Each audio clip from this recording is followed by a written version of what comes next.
Salut à tous, bonjour et bienvenue, ravi de vous retrouver. On se retrouve aujourd'hui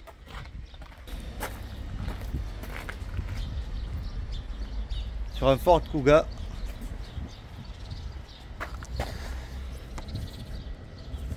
Le 4 ici, il peut nous laisser penser que c'est un véhicule année 2014. Donc bonjour et bienvenue à tous, la chaîne grandit, ça fait plaisir, j'espère que vous allez tous bien. Donc pour tous les possesseurs de Ford Kuga, je vais vous donner quelques conseils sur ce véhicule.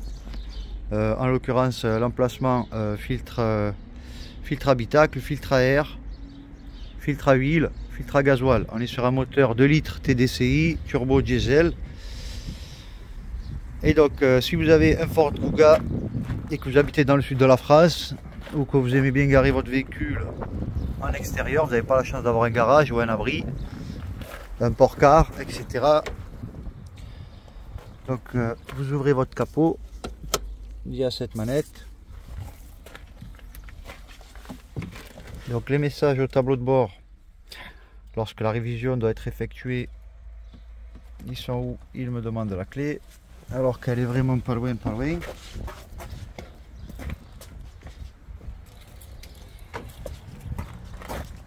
La clé, la voilà. On va voir comment on ouvre cette clé et on remplace la pile. Donc là, elle est censée détecter la clé. Contact, donc bouton power.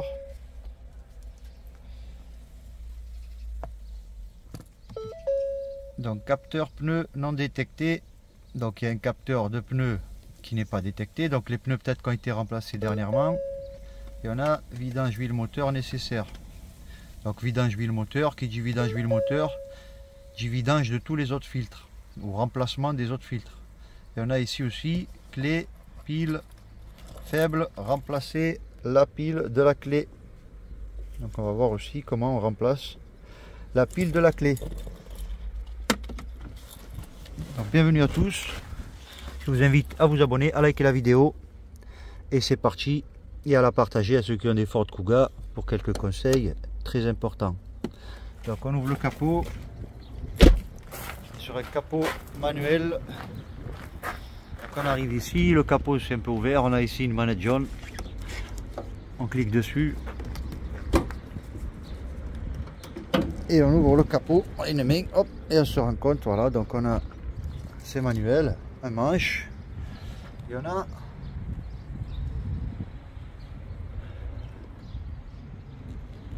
a la vis. Donc la vis, c'est les feuilles mortes, etc. qui peuvent se poser sur la baie de pare-brise et obstruer les trous d'évacuation d'eau de pluie.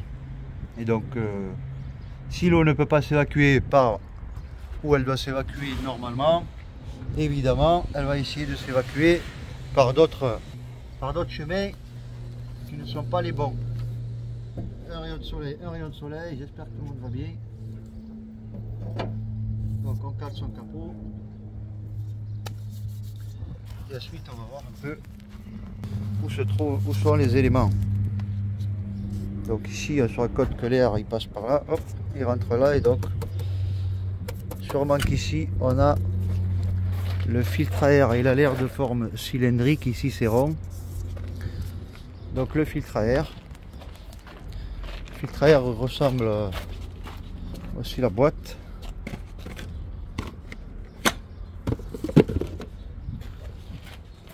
Donc chez Carter Cash, la référence c'est ça, R292. On va juste voir à quoi il ressemble. Donc un gros truc comme ça, de forme cylindrique. Donc évidemment il y a une flèche, ça veut dire qu'il y a un sens. Donc ça a l'air d'être ça, vous voyez. Donc voici l'emplacement filtre à air. Donc évidemment laissez les baies de pare-brise propres. Vous voyez, c'est tout bouché, donc tout ça il faut mettre un coup d'aspirateur tout de suite, sinon ça va aller de partout, n'importe où, et c'est pas bon. Et c'est parti, donc je viens de brancher l'aspirateur.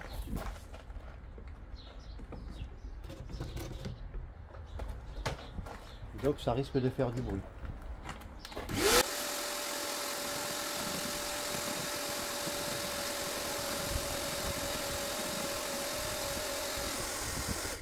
c'est très court, donc on a fait une première partie, mais allez, ça part pas tout nickel, donc on va utiliser une petite brosse à dents. Donc ici on a le filtre habitacle, une petite brosse à dents comme ça pour aller gratter.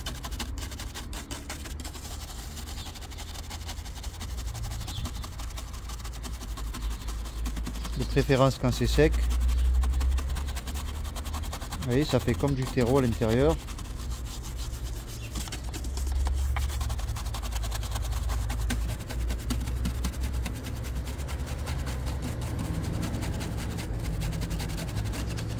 Donc en tapotant un peu avec l'aspi, ça débouche mais pas tout.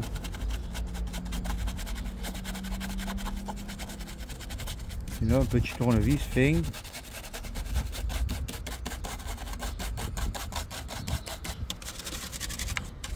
Allez, c'est fichier. Donc bien nettoyer sa baie de pare-brise. Ça c'est le conseil numéro 1. 90% des pannes électroniques sont dues à cause des baies de pare-brise qui prennent l'eau. Des baies de pare-brise bouchées qui laissent passer ensuite l'eau. L'eau pénètre ensuite dans la boîte à fusibles où il ne faut pas qu'il y ait d'eau. Surtout pas.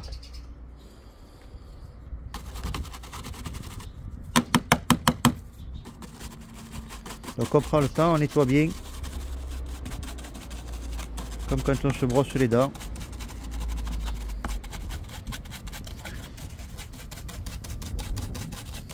Et avec la vie actuelle, les gens n'ont pas le temps. Pas le temps.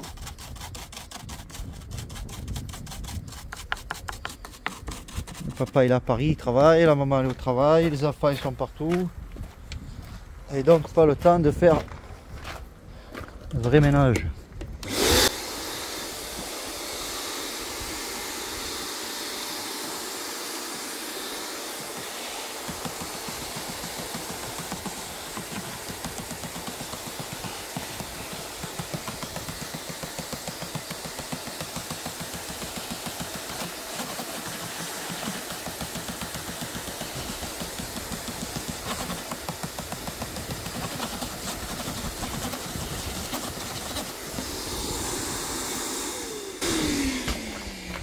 Donc désolé pour le bruit, mais je voulais vous montrer, voilà, il faut que vraiment tous les petits trous soient dégagés. D'accord les amis, je vais pas vous apprendre à faire la propreté ni le ménage, mais là ici voilà, vous comprenez que ces évacuations d'eau de pluie doivent être vraiment libres. Donc je vais continuer mon ménage et je vous reprends.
Donc les vis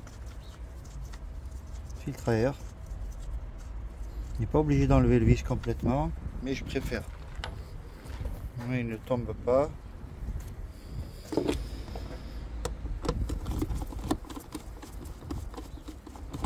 ça qu'ils sont longs, ils sont faits juste pour être en fait dévissés et ensuite rester à leur place, rester sur le cache. Donc moi je veux qu'on découvre ensemble l'état du filtre à air ensemble.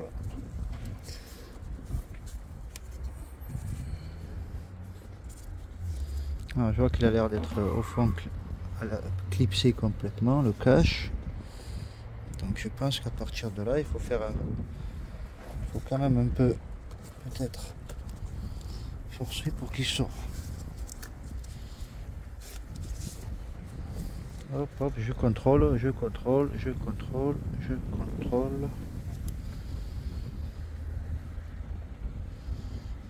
Est-ce qu'il y a un genre de clips derrière? Je sais pas, en tout cas là comme ça bouge pas.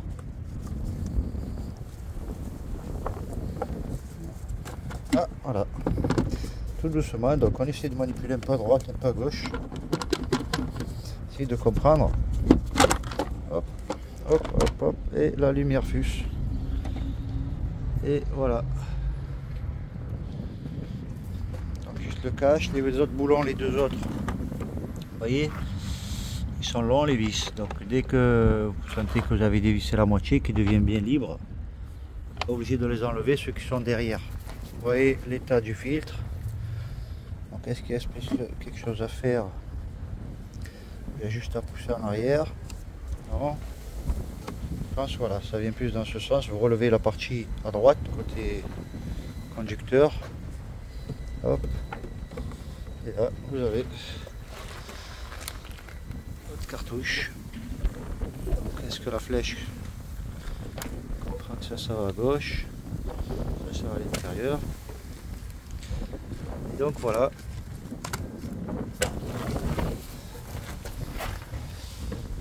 Très rapide. Donc est-ce qu'on a besoin de mettre un coup d'aspi? Pas forcément. Un petit coup de soufflette, ça mange pas de pain. Un petit coup de soufflette, ça fait pas de mal. Et ensuite on n'a plus qu'à le réinsérer très facilement. Donc la référence pour ceux qui ont un carter cache à côté. Donc apparemment on le remet à sa place doucement. Il doit rentrer bien à l'intérieur. Et ensuite ici il doit aller se clipser.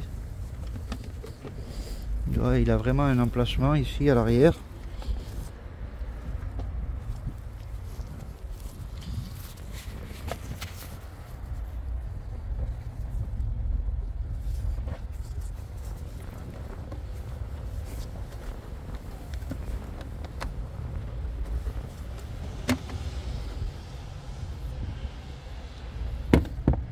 Faites bien attention à ça.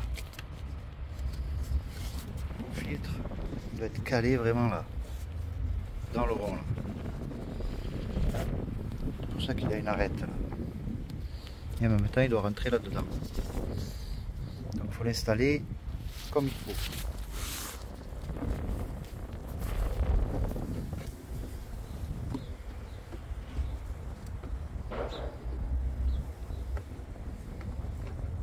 Pas regarder la taille parce que pour moi c'est la bonne taille.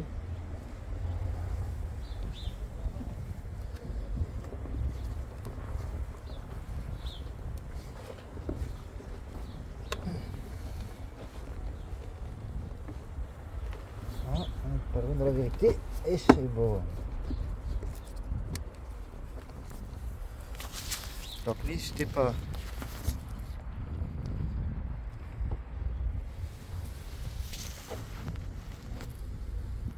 en insérant, s'il ne veut pas venir à sa place, à le faire tourner là au niveau du joint pour qu'il se plaque bien comme il faut. Une fois qu'il est bien plaqué, il rentrera au niveau à l'arrière, au niveau du clip que je vous ai montré avant de l'installer. Voilà, ça c'est son emplacement. Il suit le rail à droite, à gauche et en bas. Et voilà les amis, donc ça, filtre à air, c'est réglé, il n'y a plus qu'à remettre les boulons. Et c'est du 7 et on va passer à autre chose. On remonte donc les boulons et on va passer maintenant au filtre habitacle HB. On a dit qu'il se trouvait, hop là. Donc côté passager, on m'a dit qu'il y avait, d'après ce que j'ai vu, hop voilà. Donc est-ce qu'il y a besoin de démonter la boîte à gants? Je pense pas. On dirait qu'il manque un cache ici. Normalement au niveau de la boîte à gants, là on a un cache en tissu, je pense. Et comme sur mes gants 3, ça a l'air d'être là. Ça a l'air d'être cet élément là, hop. Donc, il y a juste des clips, apparemment il est démonté ou il est complètement cassé. Là la fixation elle est cassée. Mais bon, le placement du filtre il est là. Là pour le sortir, ben, lui qui vient vers moi, il recule, donc on n'hésite pas à le tirer. Hop. Ils sont déjà en papier, donc on peut les tordre. Et on voit qu'il est resté mal placé, il a été positionné dernièrement par quelqu'un qu'il avait mal mis à sa place, du coup il a gardé cette forme. Il a gardé cette forme. Donc pareil, n'hésitez pas à mettre un coup d'aspi là-bas. Ça retient les impuretés extérieures et ça mène vers l'habitacle.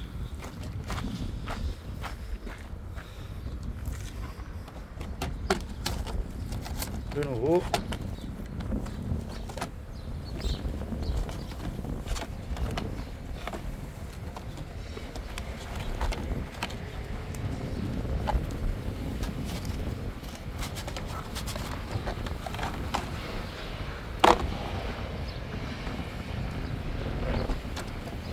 Normalement on nous montre un sens. Comment l'installer.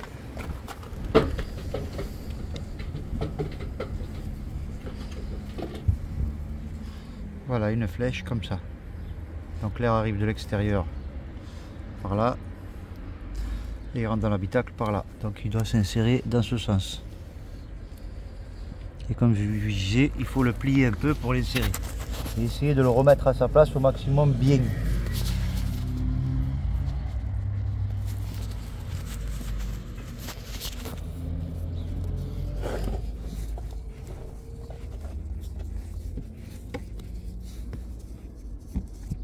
Donc on n'hésite pas à le plier comme ça, hop, pour l'insérer. Hein. Ensuite à l'intérieur, il faut qu'il reprenne sa place.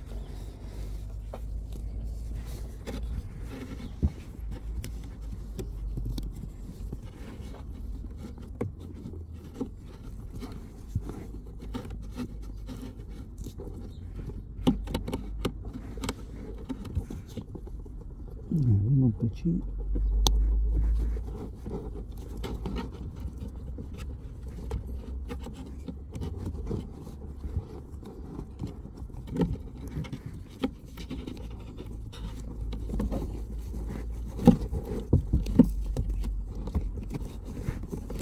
Il faut bien l'aider à rentrer.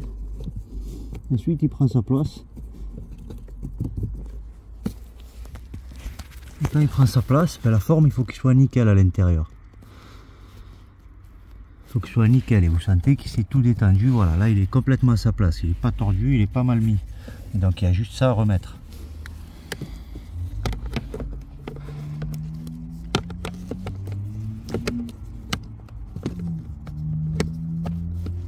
La languette est venue en bas là avec un vis. Normalement il y a un vis là. Donc il faut juste contrôler. Cet élément il se plaque d'abord par en bas, par le haut et ensuite il se met à sa place. Donc vous plaquez d'abord le haut et ensuite tac vous mettez à l'arrière.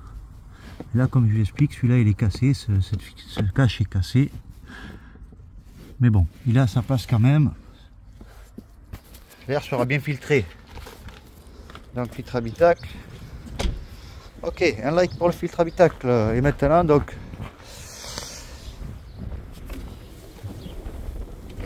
on va démonter le cache moteur qui veut bien. Hop. Donc, tu peux tirer vers le haut doucement, il est censé venir. Hein. Hop. Hop. Ça laisse place au moteur. Rampe d'injection, les injecteurs, les bougies de préchauffage, filtre à carburant et le filtre à huile. Et l'huile, ça se passe tout en dessous les gars. Donc, électrique, chandelle, tapis, démonter le cache-moteur et vidanger. Et voilà les quelques conseils que je voulais vous partager pour votre Ford Kuga en 2 litres DCI. Quelques références de filtre à gasoil F128 et Z564 pour le filtre à huile. Évidemment, donc vous allez sur n'importe quel vendeur de pièces auto, vous tapez votre immatriculation et il va vous sortir les références de votre moteur et les pièces préconisées pour votre moteur. Je vous remercie d'avoir visionné et je vous dis à bientôt là pour le changement de la pile. On va faire quelques autres vidéos sur le Ford Kuga. Donc n'hésitez pas à vous abonner et sûrement faire un diagnostic aussi pour voir c'est quel capteur pneu qui déconne. À bientôt.